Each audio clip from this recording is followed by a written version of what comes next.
world was young, the mountains green, no stain yet on the moon was seen. Then with a crash came a great ringing shout. Ra, Oom, Ra.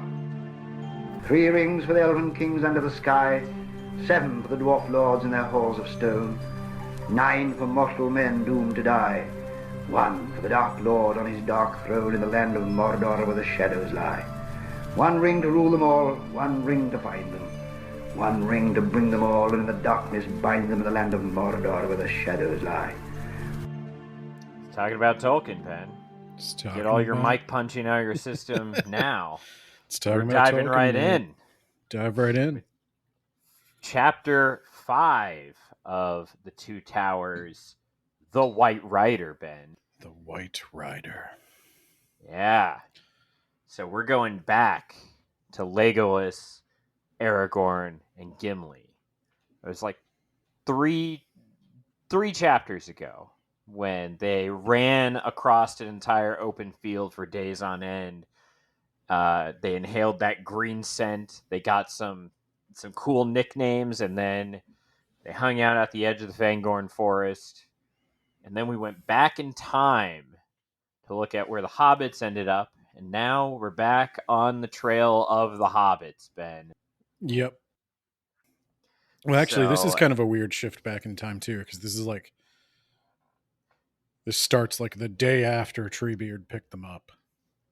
Yeah, this is going on as the last chapter about Treebeard was going on. Yeah. Yeah, and as you recall, there's a weird old man that spotted them in the forest. And then their horses were gone, Ben. And they're still not back. And Legolas, because of course he can talk with animals as well. The elves like to talk to everything. Can do that. Treebeard established it. And Aragorn also kind of can, because Aragorn's like, yeah, that's what it sounded like to me. Unless he's lying and just pretending he can to sound cool. And Gimli's like, uh-huh. They don't have horses underground. Yeah, all right. Well, I'll take your word for it that they weren't spooked when they ran away. They all sound furious to me. So yeah, I kind of don't like riding them. It's just why I didn't. I was behind one of you. You're in the wrong kingdom, buddy.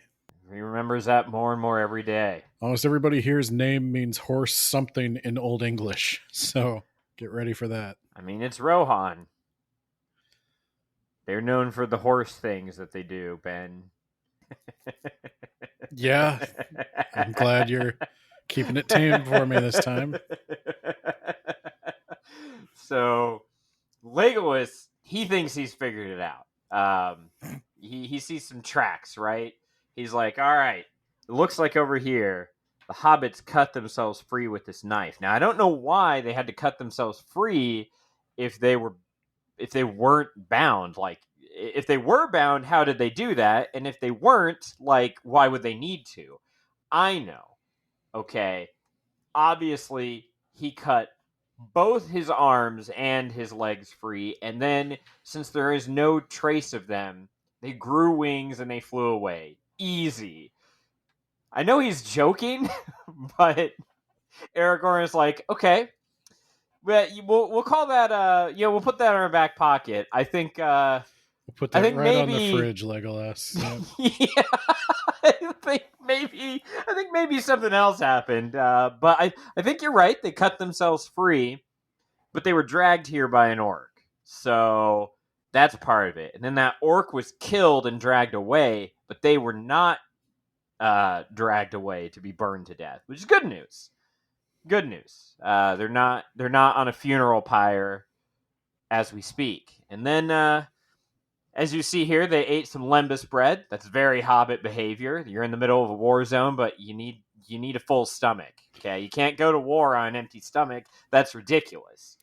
It's also notable that they were kidnapped without their packs, and therefore must have just been stuffing lembas bread in their pockets.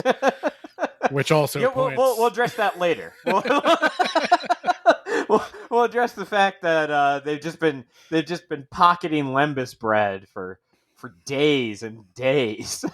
Then they go into the forest, and Legolas is talking about, like, I don't he doesn't like sense any evil in the trees, at least maybe not near them, but there's like an underlying tension of the forest. And then Gimli's like, yeah, I hate this forest, but I'll follow you guys. And Legolas, if you say it's cool, I'm cool, but I'll have your back ready with an axe. Not for the trees. I'm just gonna say that out loud right now in case there are any trees listening to me. The axe is for the dirty old man wizard thing. Not for the trees. And it made me think of the first unaired episode of our D&D adventure where we went into what was essentially the old forest, and I started just talking aloud about how I can set everything on fire, but like I'm cool if you're cool, and you just like let me pass through your forest, you'll never have to see me again. No one has to be beaten to death by a tree, and no one has to start making a bunch of fires. And then you were mad that you didn't get to fight a tree? No, I was cool if he didn't fight a tree. I had to save my strength for kicking that lich's ass. Or white. I don't know what it was. It was some sort of undead guy who thought he was tough shit. You'll find out. I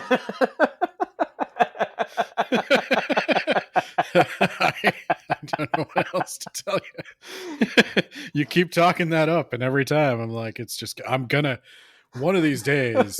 I've been trying to plan the encounters so that you guys can like do it fairly quickly, because of course early feedback indicates people do get a little bored in lengthy combat and people just adding and subtracting numbers. So I'm trying not to make this go on forever, but I do think maybe I could just go quick in the other direction and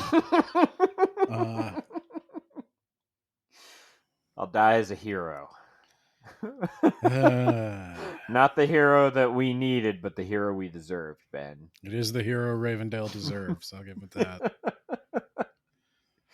So they tracked the hobbits further, all the way to the place where Treebeard ended up grabbing them.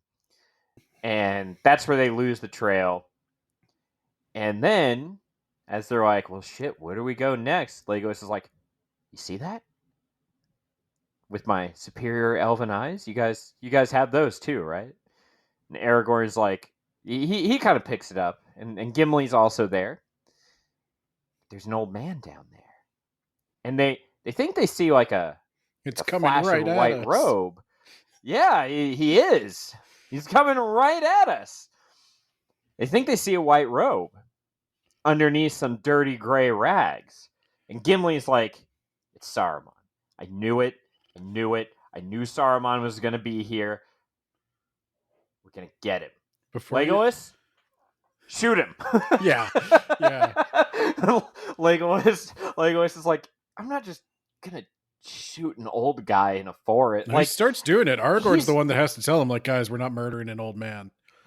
Well, he takes his arrow out, but he doesn't knock it. He takes his bow out. And yeah, Aragorn is like, we're not just gonna murder a dude in cold blood. Let's at least, like, if he approaches us, starts doing anything, yeah, take the shot. But like, we're not just gonna shoot him for the crime of existing, right? Like we're the good guys, right? Well, and also it's like, isn't it kind of weird that we've been chasing like armies of orcs and now Saruman's just out here walking in the woods alone? Yeah. But and as we know, before you go last episode, go on. Before you go too deep down that road, I did want to point out there was an interesting line I enjoyed where, it's like you said, they're like, oh, what are we going to do now? We've lost the Hobbit's trail, and Gimli's like, we cannot pursue them through the whole fastness of Fangorn. We have come ill supplied. If we do not find them soon, we shall be of no use to them except to starve next to them. And Aragorn's like, if that is all we can do for them, that's what we're going to do. And as I was reading that line, I was like, Gimli, you were the one who wanted to swear oaths at the beginning. Yeah. That's a good point. Aragorn's sitting here like, yeah, if we got to die for our friends, we're going to die for our friends. We're going to die trying to help.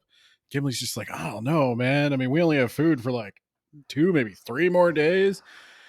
And then we've got an appointment with the horse guy. And it's like, I got to be rested for that. Like, Gimli has just been ready to write them off as dead this whole time. This whole time. And he was the one pushing Elrond to be like, let me swear an oath. Come on. And maybe it'll make me more likely to do the thing or get cursed when I don't. You know.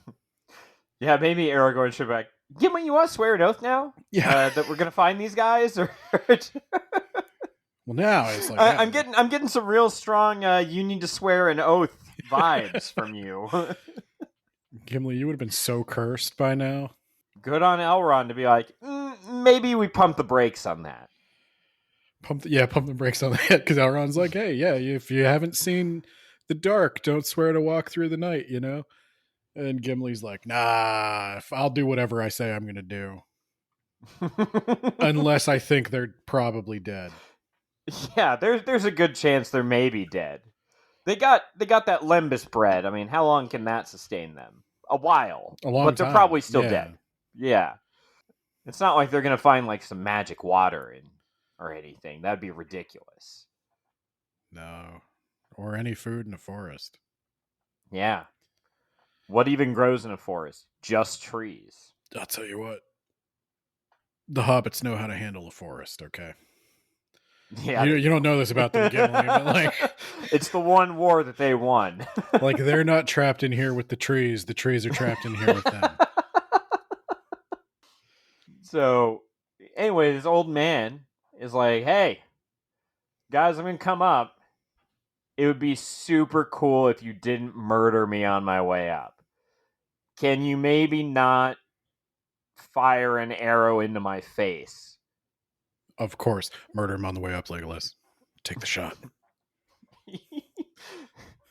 Legolas does not take the shot. Luckily for everyone involved. And he gets to the top, and he's like... He's basically saying that the hobbits are gone, and they're like, well, who are you? And he's like, yeah, you've heard my name before. He refuses to identify himself, and then he's like, let's have a chat. So he turns around, and Gimli pulls out his axe and hits him in the back, killing him, kicks him right off the mountain that they're on, and that's the end of him. That's actually the end of the chapter. We find out later that this was just a zany homeless man, and Gimli feels a little bad about that. That is the Chad Dingleton way. That is, of course, not Obviously, I'm kidding. This is the good version of Saruman that split off when the lightning hit him. If you listen to our last episode and haven't read the book or seen the movie, that's canon until later in this episode. So...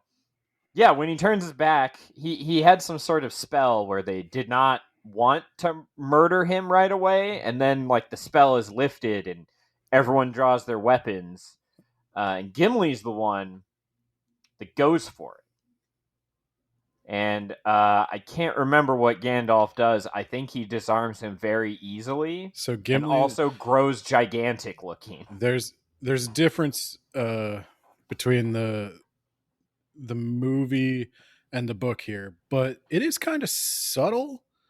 Oh yeah, they do see his white robe underneath the rags. Yeah. That's why he's like, it's Saruman! Give us back our friends! So in the movie, the White Wizard like throws off the cloak, blinding white light. I think Gimli tries to use an axe. The axe explodes. Aragorn's sword heats up. Axe.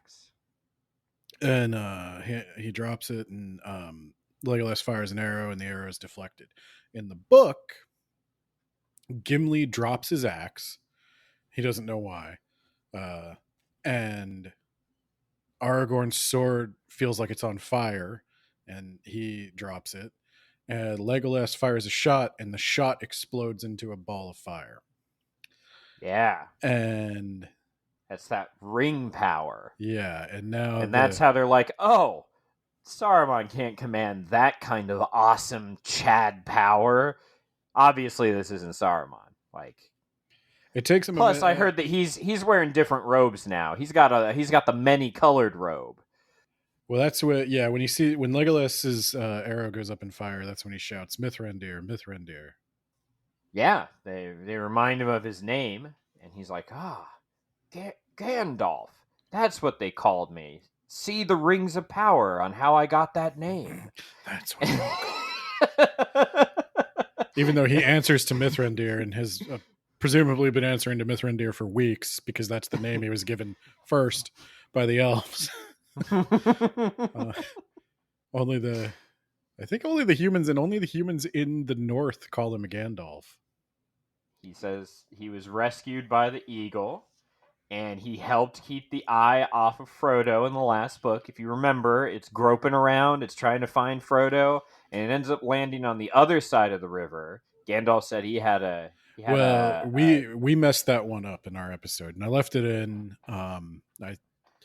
He also was the one who told Frodo to take off the ring. Yeah, we said he wasn't. You mentioned that in one of the episodes for this book. But it also sounds like he kind of... Did he help when Sauron was searching for where Frodo was? It sounds like he kind of went toe to toe with Sauron there, like a contest of wills. Yeah, and it drained him. But this is like the most fortunate thing ever, because now, as he explains, hold on, let me make sure there's not any other notes before I go into this explanation on why we're not totally fucked anymore. Like, there is a chance that we are going to maybe possibly win this. He's rescued by the eagle. Yeah. Okay, so do you know the eagle's name? I've said Gwahir. I think it's Gwahir, but that's pretty close. Gwahir the Windlord. I didn't even write that one down. I just remembered. Nice. You're getting there. So, so he seems to imply a lot of things here. So we'll get into this. But basically... Why don't we sit down and have some exposition? Yeah, let's sit down and have some exposition. I'm real good at exposition, and it's time we've got an exposition dump. It's not going to be Council of Elrond levels of exposition, but, like, here we go. I know that the hobbits, they're here in the Fangorn Forest. They're safe and alive. So, that's great. Mission accomplished. We're going to go back to Rohan. But he kind of muses like, Saruman really kind of fucked up this time. And he's kind of pissed off the entire forest without realizing it, and the dam is going to burst, and it would be real bad if he were caught unaware and not at home. So I'm wondering, because I don't remember the book at all, because the movie has really supplanted that. Does he, like he knows that Treebeard's going to be moving on Isengard. Does he manipulate events so that he draws Saruman to Helm's Deep with the idea that his army won't be at Isengard to defend against the Ents? I do not believe Gandalf is manipulating that. Okay. I have more notes than you do, but I'm kind of letting you truck along because I can dive deep into like any line of this because there's a lot of interesting things said. Maybe I could give a brief overview sort of the things Gandalf relates to them. So first, Aragorn tells Gandalf what has happened. Now, Gandalf reveals that since he has come back, he hasn't quite said what happened to him yet. Yeah, that'll come right at the end. He could see many things that are far off. He's gained some power of prophecy or prediction. And this is something that is associated very much with wisdom in all Germanic legend, saga, poems, what have you. Yeah, I mean, it's real easy when you know what's going to happen to sound wise. Yeah, that to be wise is to be able to predict the future to some extent. Like, that's what they call wise people. And whenever you ask people for their wisdom, they sort of give you a prophecy of what's going to happen to you. And this is actually... So a Norse man comes up and is like, please, wise man, I need to know what's going to happen. And And they're like, Oliver Cromwell will take over as Lord Protector of Britain. And they're like, what? Well, it's like Sigurd might ask, what wisdom do you have for me, great uncle or whatever, and the guy will be like, you're going to do many great things, you're going to be tricked into making a big mistake, and that's going to be your undoing. And basically, Well, yeah, you gotta hedge your bets. You're gonna do many great things unless you do this other thing, in which case that will no, get you. they tell them actually pretty specifically what's going to happen to them, and the person almost always takes no steps to avoid it. Yeah.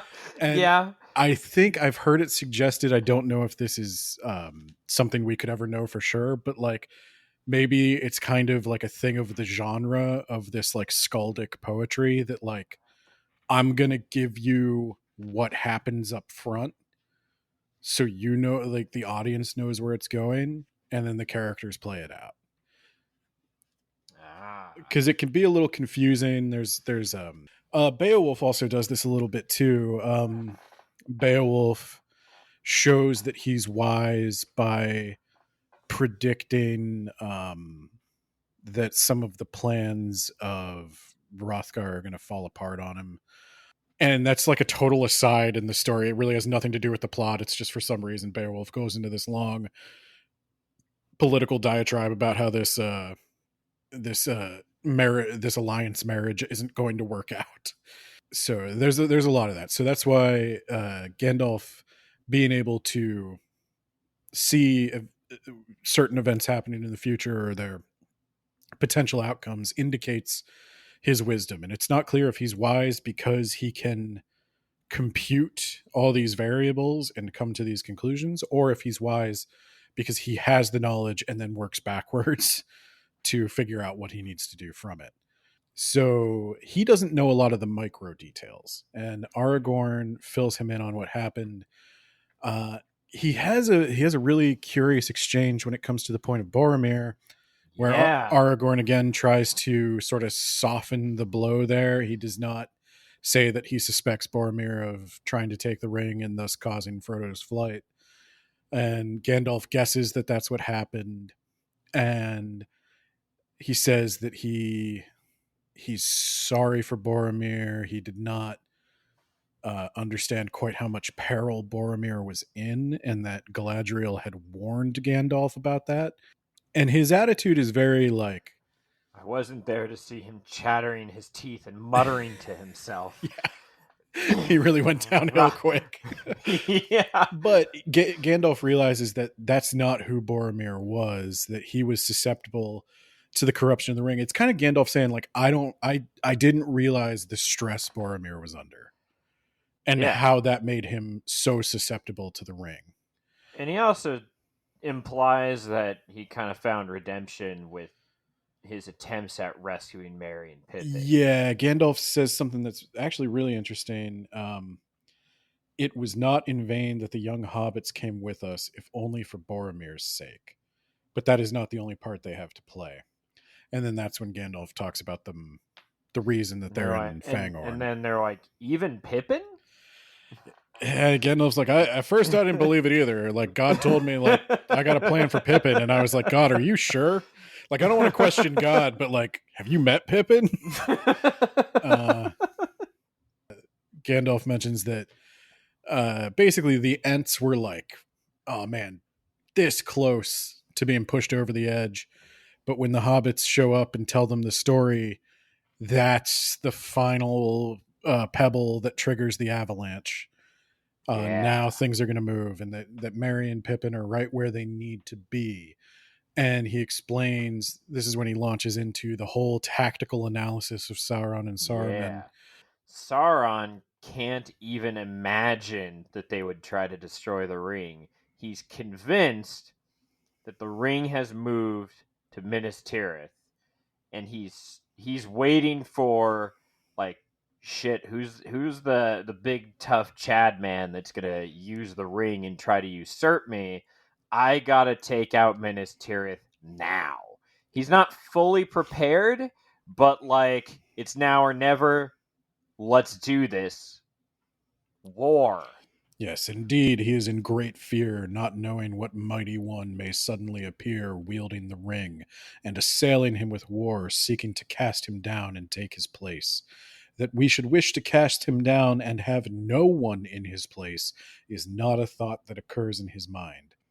That we should try to destroy the ring itself has not yet entered into his darkest dream. There's a couple of things going on here, and I'm going to say it maybe out of the order that Gandalf says it. So we've got two enemy factions here. One to the west of us, which is Saruman. One to the east of us, which is Sauron. Saruman has betrayed the free peoples of Middle Earth to ally himself with Sauron, and he has been playing along trying to do Sauron's work. But all the while, he's been secretly trying to find the ring for himself. Saruman's plan is basically this. If Sauron gets the ring, everybody's fucked. The only way to survive it is to be on his side. Maybe I'll find some opportunity to bring him down from within after he's conquered everything. Oh, maybe I'll forge my own ring.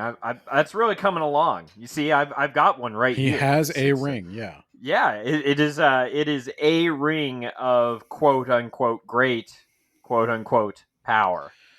Sauron is planning a full-scale total invasion of all of Middle-earth. He's going to launch multiple strikes all at the same time. He's basically going to launch armies radiating out from Mordor in every direction to the north and west. It's the fucking thing from Futurama. The guys, they just fired rockets in every single direction hoping to hit the Cyclops. Yep. And well, he's going to specific places. He's going to attack Dale. He's going to attack Lothlorien, Mirkwood, Lothlorien, yeah, Gondor. Once Gondor is gone, Rohan's next. He's gonna keep moving. Yeah, so, and he's got the army to do it now. And his army's all over the place too. Now he's being rushed more than he likes because he thinks they're going to put the ring in the hands of some warrior of Gondor, and that... Yeah, like that Boromir fellow. That could cause problems for him. Gandalf hints that, yeah, what if they have another Isildur over there? Literally, what if? Yeah. And Gandalf says that, in fact, the only way they could be sure of achieving victory in arms now is by using the ring. And he seems to almost consider for a moment doing that, and then concludes that it is a very good thing that the ring has moved beyond any of their reach. Because now even Gandalf would be tempted to use it, because now that the reality of the existential threat is looming on the horizon, his resolve to do the right thing is maybe wavering a little. That's how much trouble they're in. Now, yeah, even Gandalf is tempted. When Saruman captured Merry and Pippin, when his forces captured Merry and Pippin, he kind of overplayed his hand. Yes. Sauron gave his orcs orders. You grab hobbits and you bring them straight to Isengard. Alive. Don't search them. Don't touch them. You mean Saruman did? Yeah, Saruman gave them orders. Now, and Sauron's orcs we're taking them east across the river to the waiting Nazgul. They're to go to Mordor. And everybody knows a hobbit is carrying the ring. That is common knowledge now. Sauron knows it. Saruman knows it. And so when Saruman's orcs go to Isengard, we saw that conversation in the Uruk-hai chapter, Grishnok questioning why we're going to Isengard. Don't we all serve the Dark Lord? And the other guy going, I serve Saruman. Grishnok disappears for a while. Yep. And he delivers the message to, presumably, the waiting Nazgul that Saruman is taking the hobbits and seeking to take the One Ring and stab Sauron in the back. Saruman does not know, and Grishnok's words now make sense, that the ring wraith, it's not to be used yet. Saruman does not know that the ring wraiths are on flying mounts. Yes. So he does not have any inkling that this message is going to reach Sauron sooner than later. Yeah. And He also does not know if the hobbits were killed on the march back or if they had the ring, or he's completely in the dark. He knows that hobbits were at one time with his orcs. They're not there anymore. He can't find them. He can't find the ring. And that's really bad for him because if he can't find that ring, he's gonna get a Sauron-sized beatdown. yeah, so now Saruman he finds himself in a tricky position. All that stands between Saruman and Sauron is Rohan and Minas Tirith. Yeah. Sauron is going to conquer Minas Tirith one way or another. Yeah, Saruman it's not knows a matter of if, it's how long they can hold out before Yeah. he takes him down. So now Saruman is scrambling to secure as much of Rohan as he can. It would benefit Saruman greatly to have Rohan's fortresses, to have Rohan's horses, to subjugate Rohan's warriors if he can, and integrate them into his army. And he has to move very quickly to do that. And that is the motivation, I think, that drives him to the sort of seemingly suicidal assault on Helm's Deep. He can't conquer Rohan without taking Helm's Deep, and he needs to conquer Rohan Yes. to survive. And he doesn't have the benefit of waiting anymore because he's shown his betrayal to Sauron. He's shown his betrayal, and because Sauron fears that the ring is on its way to Minas Tirith, maybe it's been captured by Saruman. Sauron's moving breakneck speed now. There's no more negotiation. And that's why Saruman starts making really stupid mistakes. And Gandalf points out the irony is that Saruman will not get the ring, and his double betrayal of both the Free Peoples and Sauron, it has delivered the hobbits exactly where they need to be to launch the killing blow on his center of power. Yeah, it's like there was a guy who used to be really beloved by a certain group of people because he was maybe going to save the environment and also get humanity onto another planet. But then he like came out as like a super ultra not great person. And then recently he pissed off those people by going after the Orange Man, and like now he's got the double betrayal. No one wants him. He's got no home anymore. Not even his own father wants him. Never did. Yeah, And, never did. It's not even a new thing. But yeah, that is so actually a funny theme with Saruman, by the way. At the end, when Saruman does finally die and his spirit goes out of his body, there's a scene where we'll discuss this again, but I'm just going to plant this in your heads. Saruman's spirit rises from his body, and everybody sees this like cloud of smoke that looks like a humanoid, and it turns and looks west to where the gods are. And out of the west comes a great wind that scatters the spirit of Saruman. So he is rejected by his father. Oh my god, it's such a perfect analogy. So what I picked up was that this entire last book, all of their movements have basically been tracked. Yeah. They found Frodo in the Shire. They found him as he moved all the way to Bree. They were able to track him all the way to Rivendell, and then from Rivendell, they had all those birds tracking them out in the wastelands and then through the mountains, and then through Moria to Lothlorien, and then to the river. And now they don't have the movements tracked. Saruman wonders if maybe they came to this side of the river, and Sauron thinks maybe they went to that side of the river. No one really realizes that Frodo is in neither place. Yes. And that's important because Gandalf also mentions that their number and their kind were known. So he knows that 4 hobbits, 2 men, a wizard, an elf, and a dwarf set out from Rivendell. He knows that Saruman captured 2 hobbits. They know that 2 hobbits are missing after that initial attack.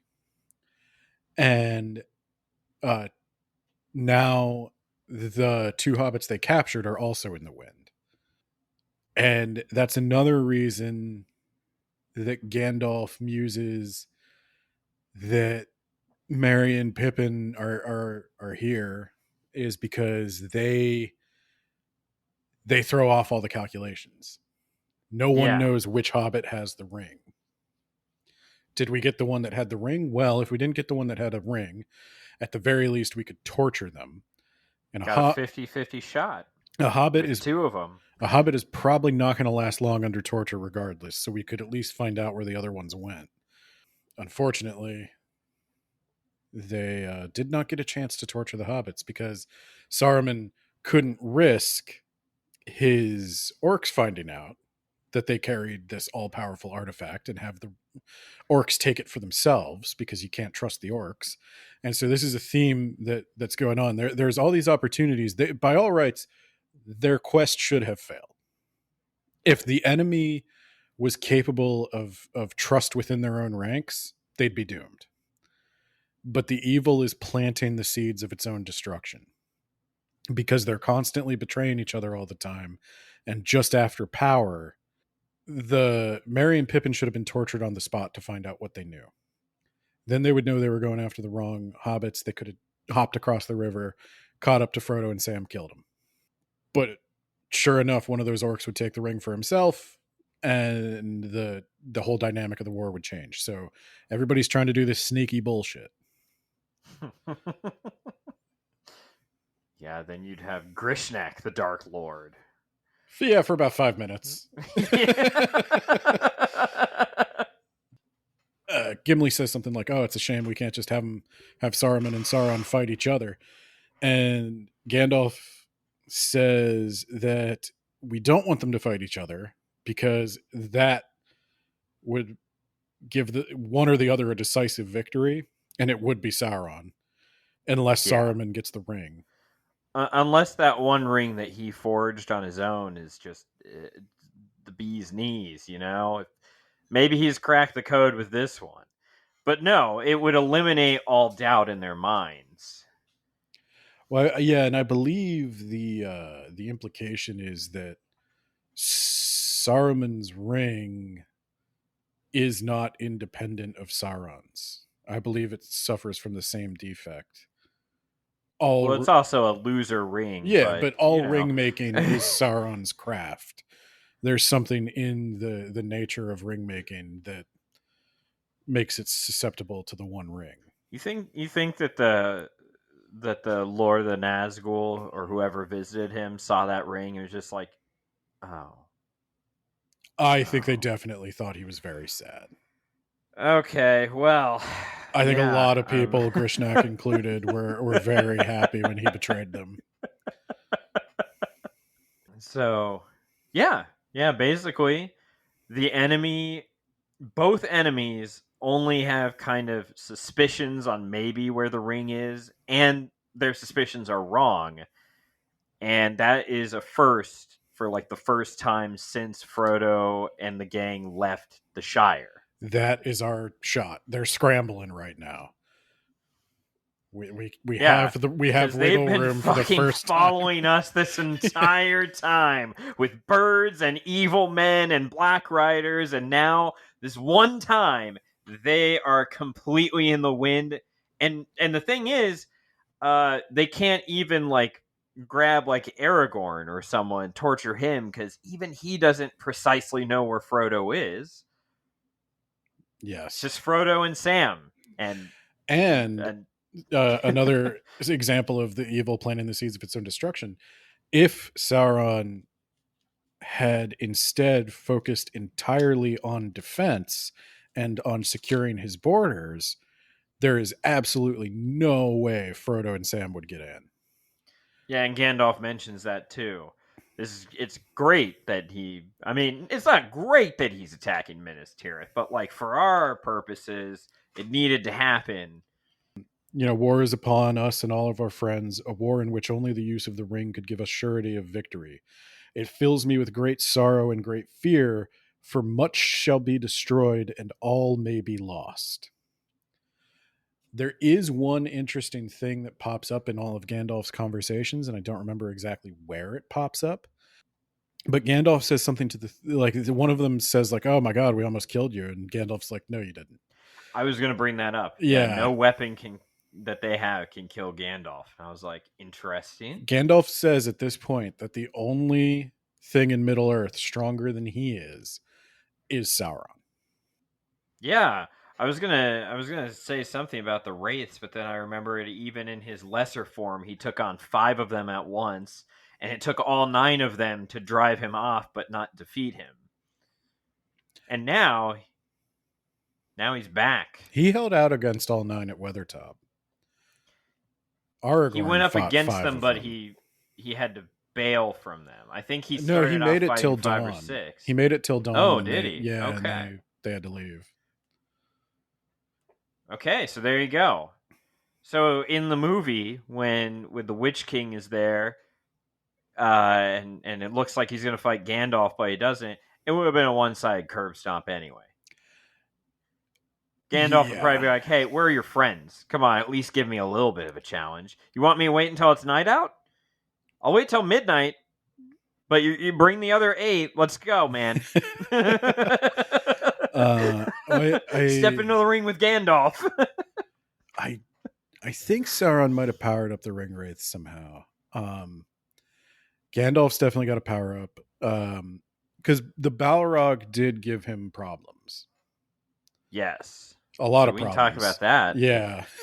So yeah, they're like, "All right, Gandalf, I guess we'll follow you back to Rohan, but like, can you tell us what happened?" He's like, "Well, it's a really long story. It'll take forever for me to go through it." And you're like, "Can you give us like the cliff notes at least? Like we saw you fall to your death, okay? And a flame demon monster thing. We saw. How did you beat the Balrog? And Gandalf? Yeah, like, first of all, yeah. Don't say its name. I've got some PTSD. Okay. First off, I didn't know that was its name. I mean, I thought it was like Steve or something. But like Balrog is its species, right? Like.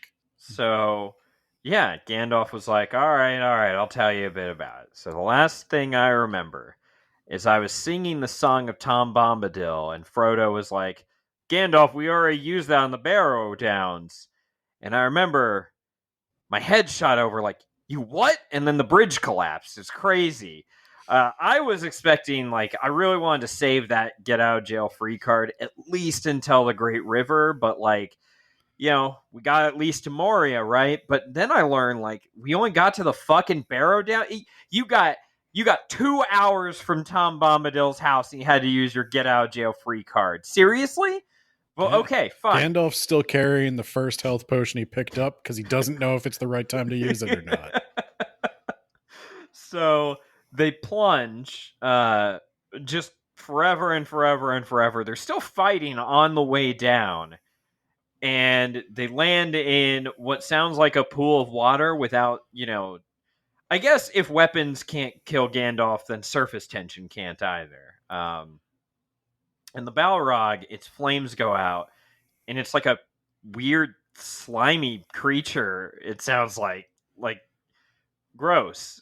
So they start fighting some more, and then the Balrog, they're fighting is underwater. Like, nope, I'm out. Well, okay. Yeah. So this is because this confused me as a kid, and I will tell you, in Beowulf, I think I mentioned this on another episode. Beowulf swims for like 9 hours underwater Yeah.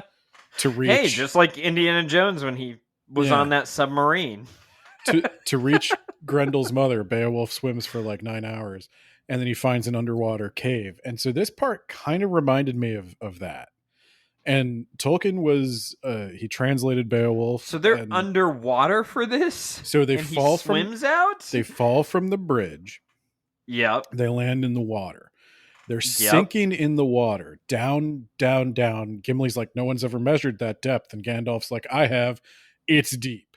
So not only does surface tension not bother him, oxygen not needed, pressure not an issue.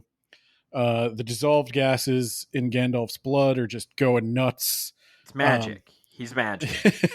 And they eventually reach some sort of like underwater cavern. And the Balrog has been, his flames are put out at this point. And the Balrog's like, this dude's crazy, and takes off. This old man is kicking my ass. I'm out. I'm done. And well, the thing is, he's not kicking his ass super bad. It's just Gandalf is not quitting. Gandalf's ass has been thoroughly kicked, and he won't stop. The Balrog has set him on fire. No fucking bell. The Balrog set him on fire, and then he drowned him, and then he dragged him to the bottom. And it's still nothing's killing this guy. And so he goes and he goes through the caverns, and Gandalf has to like chase him, and he's got to stay right up on his heel because they are like way below the mountain. And he mentions it was dug by creatures even older than Sauron that even Sauron doesn't know about. Like some eldritch shit. Yeah. So take that, Lovecraft. Yeah, the unknown creatures that gnaw at the roots of the world made these caverns, and the Balrog knows them because the Balrog's been living here forever, but Gandalf doesn't know them, so he's staying on the Balrog, and the Balrog is unintentionally, in his effort to escape, leading Gandalf out. They get back into Khazad-dûm, and then from there they find the Endless Stair, and Gimli's like, I thought it was legend, and Gandalf's like, it's not. And they climb the Endless Stair, so now they start at the bottom of the mountain, way below the bottom of the mountain. Now they're going all the way to the top of the mountain. They get all the way to the top of the mountain. And the Balrog jumps out a window trying to get away from Gandalf. Lands on the snowy peak of the mountain. Gandalf jumps out the window. And Gandalf's like, we were fighting, and he flame on because he's out of the water now. So he puts his flame back on, and Gandalf's like, and I just kept hitting him with my sword, over and over and over again. And then eventually I just kicked his ass off the side of the mountain. Kicked his ass off the mountain, and he like explodes. He hits the side of the mountain flies apart, and the Balrog finally like tumbles down dead. And all that anyone has been able to see of the battle, he's like, it would have been an amazing battle for the songs, but all you guys saw was like a bunch of thunder and lightning. That's what they were seeing when they went into Lothlorien. And I was going to say, they mentioned this in an earlier chapter. There's foreshadowing that Gandalf is fighting the Balrog for fucking ever on top of this mountain. and then Gandalf's like, and so having defeated the Balrog and having chased it for like 3 days straight and been drowned and set on fire several times, I died then. Kicking this Balrog's ass was the only thing keeping me going. It's like after I finally accomplished that, I'm done. I punched my ticket. I was like, that's all old Gandalf can do. And God was like, not yet, buddy. And he sent me back fully nude. Fully nude. I wrote that down too. But I do believe Gandalf was at least, I think he picked up Glamdring, right? I think he still has it. I think so. And he's got the ring, he's got Narya still. He's got his ring. And he just laid there naked for a while. Presumably, Gandalf the Grey's corpse is still on that mountain. You don't think that they sent him back right next to his corpse and like he gave himself a burial or something? I think it's like video game rules. Like he looted his corpse, took his items. He walked back to where he died and got his stuff back. And then the eagle picked him up. But no, he sits on top. So he's on the top of the mountain, fully nude, as you do. As you do. And yeah. he's just met God. He's passed out of thought and memory through roads he's not going to tell you about. He's spent endless eternities wandering as a spirit outside the realm of our earthly existence. And then all of a sudden he's back fully nude on the top of a mountain. And he's like, huh. And he's just looking at the stars going like, wow, that's a lot. And then Gwaihir, Lord of Eagles, shows up and he's like, Galadriel said you needed a ride. And he's like, yeah, buddy, let's ride. I did like that he said something like, I don't want to be a burden, and the eagle's like, you're no burden. I bet if I dropped you right now, you'd fly. That's how light you are. And he's like, no, don't drop me. Don't. You'd be very surprised. I'm sick of falling. I'm very done with the falling. Yeah. But yeah, he mentions that he's had to relearn much of what he once knew. He went to Lothlorien. He spent some time recovering. Galadriel fitted him with a new outfit. She gave him this white robe. She gives him a new staff, and she gives him messages for everybody. Galadriel engages in some proper Old Norse prophecy. Yeah. And so Gandalf's like, oh yeah, I forgot I was supposed to tell you guys this stuff. So Aragorn, this is what I'm supposed to tell you. And he goes into a trance and recites it word for word. Where are they now, the Dunedain? Elisar, why do thy kinfolk wander afar? Near is the hour when the lost should come forth, and the grey company ride from the north. But dark is the path appointed for thee. The dead watch the road that leads to the sea. That's the army of the spirits, isn't it? It's the army of the dead, and the grey company is what remains of the army of Arnor, the Rangers. In the movie changes a lot. The army of the dead doesn't fight in the book. Yeah, because then why wouldn't you be like, hey, can you guys just go to Mordor too and clean this up? Well, they don't take out all the elephants and stuff. They don't do that. Doesn't happen. Aragorn shows up with the Grey Company. That's his troops. The army of the dead helps him get the boats. But puzzle that one out, Aragorn. To Legolas, she says, Legolas Greenleaf, long under tree, if joy thou hast lived, beware, or in joy thou hast lived, beware of the sea.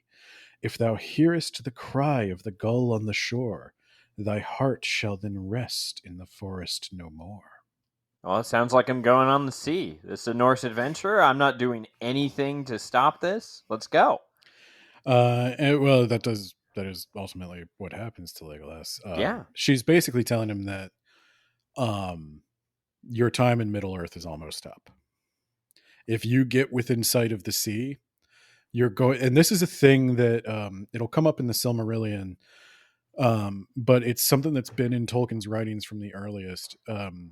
The sea is the domain of the second most powerful Valar, Ulmo. And Ulmo is he has his chosen favorites, and when people hear the call of the sea, they can resist it for a little bit, but eventually they're going to go sailing, and usually they don't come back. And in this case, for the elves, this means for Legolas, once he hears the call, he's going to go west, never to return to Middle Earth. And then Gimli's like, Gandalf sort of stops and starts thinking for a minute, and Gimli's like, well, she doesn't have anything for me. And Legolas is like, do you want one of these? She just told me, like, I'm basically going to die, right? Like, and Gimli's like, yeah, I don't want to be left out. Okay? I would rather Galadriel tell me I was going to die than tell me nothing. Okay? She can kill me. She can step on me to death. Yeah,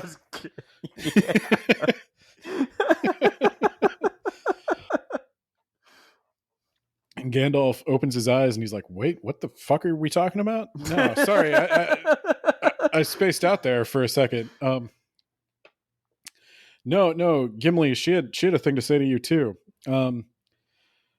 She said, give his lady's greetings, Lockbearer.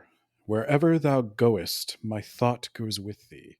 But have a care to lay thine axe to the right tree. And Gimli's like, fuck yeah, she had a message for me, you son of a bitch. Slaps Legolas. He's like, yes, best day ever. Yeah. Oh my God. And he's capering around and he's like, okay, we got to go find where I got to put this axe for Galadriel. And I'm like, Gimli, she's married, man. Like, I don't know. I've never seen anyone so down bad. I mean, I don't blame you. It's Galadriel. Hell, she could step on me. He's gonna make that AI stuff that you can just generate the video, and I regret telling you about that. for those of you, it's not illegal in Middle Earth. For those of you listening at home, I offhandedly mentioned to Nate one night, like, yeah, half the people just use AI for porn, and Nate's like, wait, how would one even do that? Like, where would one go to use AI specifically to generate porn?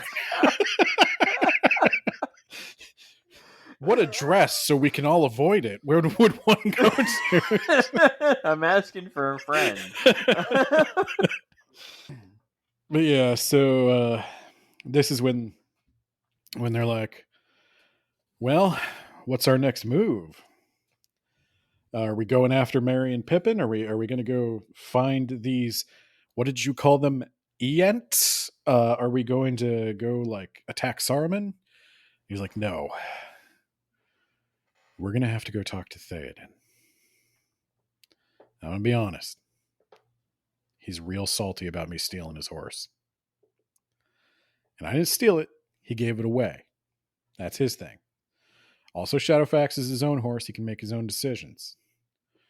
He talks sometimes.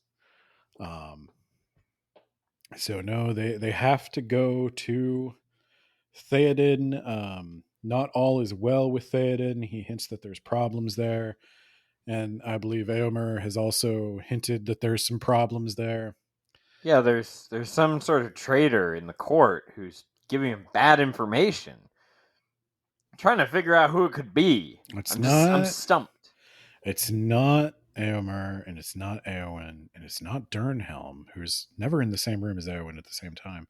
And it's not Wormtongue. I don't know who it could be. Wait, who's that last guy?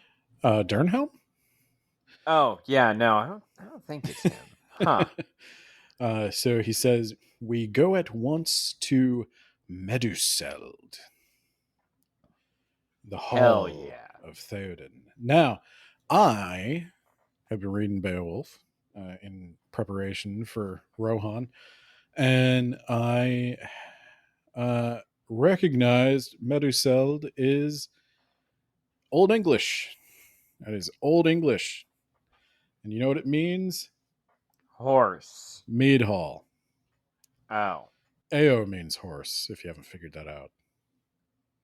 And Mer means elf. All right. I think it means like, no, it means like guy.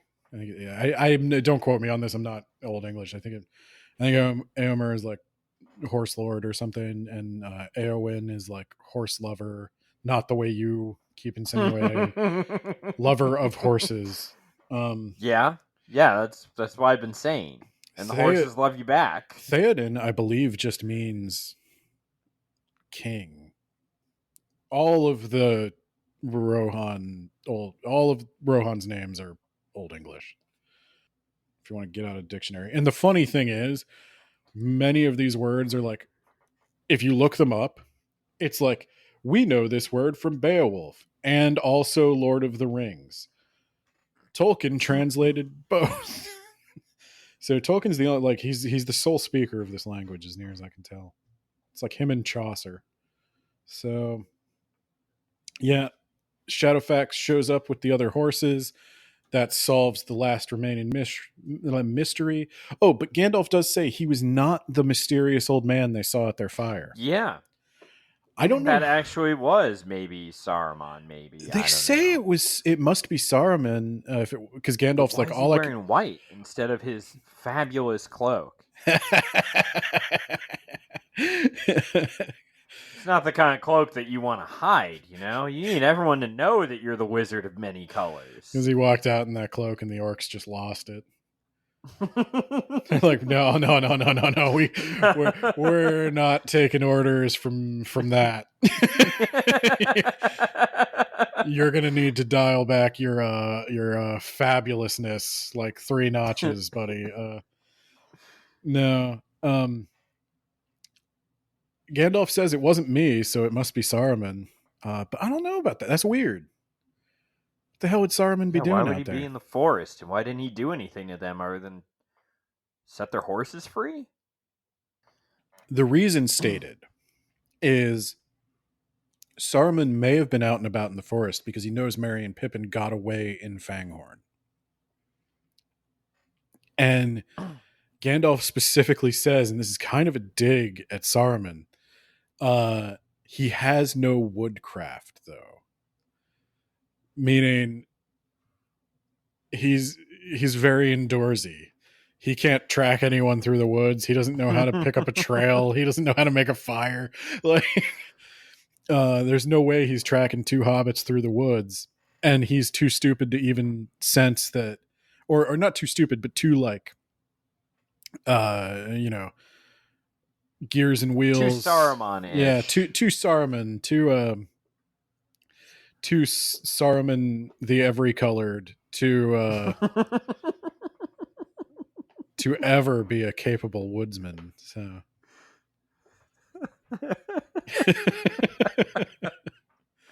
Just picture Radagast is over here wearing the brawny plaid collared shirt.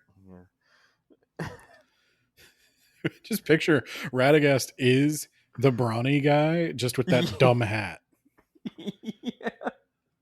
And Saruman's like, "Oh, I hate him. He's so stupid." You know what? I'm gonna make a cloak with all the colors. That'll show him.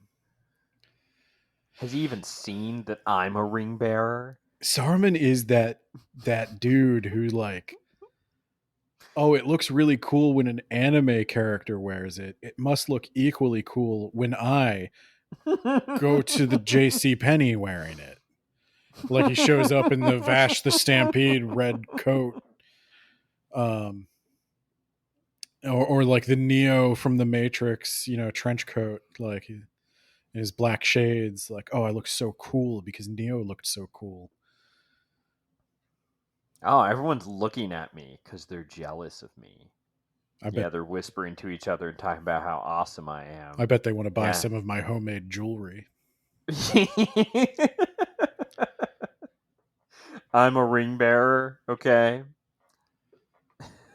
Hi, Saruman. But yeah, so the horses show up, and it turns out that the reason the horses left and the reason they sound happy about it was because Shadowfax is here. Goddamn right. Lord of all horses. And they were like, shit, we get to hang out. We get to ride with Shadowfax?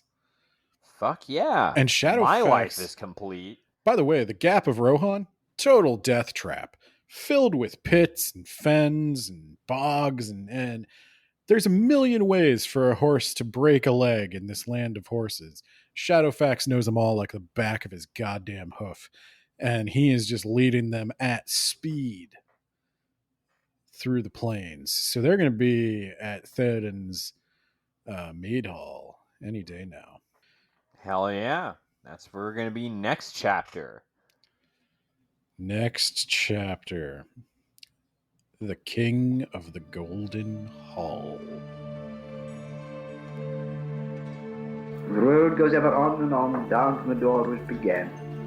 Now far ahead the road is gone, and I must follow it, if I can, pursuing it with eager feet until it joins some larger way, where many paths and errands meet. And whither then, I cannot say.